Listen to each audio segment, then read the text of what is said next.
నమస్తే welcome to prime 9 నేను సిద్ధు భైరవి ఇక డీటెయిల్స్ చూస్తే ఫోన్ ట్యాపింగ్ కేసులో సిట్ విచారణపై మెదక్ ఎంపీ రఘునందన్ రావు ఆసక్తికర వ్యాఖ్యలు చేశారు. కేటీఆర్ హరీష్ రావుల నోరు మోయించకపోతే కాంగ్రెస్ పార్టీకే నష్టమని రఘునందన్ రావు అభిప్రాయపడ్డారు. ఫోన్ ట్యాపింగ్ జరిగినట్టు ఆధారాలున్నా కాంగ్రెస్ ఏం చేయడం లేదన్నారు. కాంగ్రెస్ అధికారంలోకి వచ్చిన 2 ఏళ్లలో ఒక్క బీఆర్ఎస్ నాయకుడి అవినీతి బయటకు తీసి జైల్లో వేయలేదన్నారు.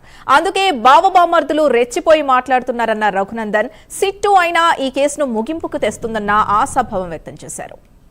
అధికారంలోకి వచ్చిన 2 ఏళ్లలో సిట్ ఎక్కడన్నా దూకుడుగా పనిచేస్తున్నట్టు కనబడుతుందేమో కానీ రఘునందన్ లాంటి వకీల్కి అయితే సిట్ దూకుడుగా పనిచేస్తున్నట్టు కనబడుతుంది. సో చాలా స్పష్టంగా టెలిఫోన్ ట్యాపింగ్ జరిగింది అనేది ఆధారాలు ఉన్నాయి. కేటీఆర్ గారే నిన్న సిరిసిల్లలో ఎక్కడో మాట్లాడుతూ పట్టుకుని ఉంటారు, వింటే వినుంటారు కొంతమంది అంటున్నారు.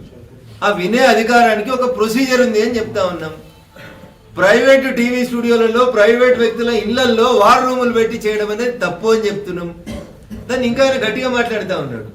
కాంగ్రెస్ అధికారంలోకి వచ్చిన 2 ఏళ్లలో ఒక్క టిఆర్ఎస్ నాయకుని అవినీతిని గాని ఒక్క టిఆర్ఎస్ నాయకుని గాని జైల్లో పెట్టలేదు కాబట్టి పిల్లి గుడి అయితే ఎలికేమో చేసిందని ఊర్లలో చెప్తారు.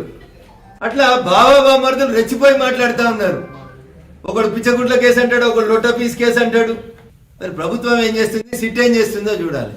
కనీసం ఈ సిట్ 2 అనేదన్నా సీరియల్ మొదలైంది. సిట్ 1 అయిపోయింది, పుష్ప 1 లాగా సిట్ 1 అయిపోయింది. ఇప్పుడు సిట్ 2 నడుస్తుంది.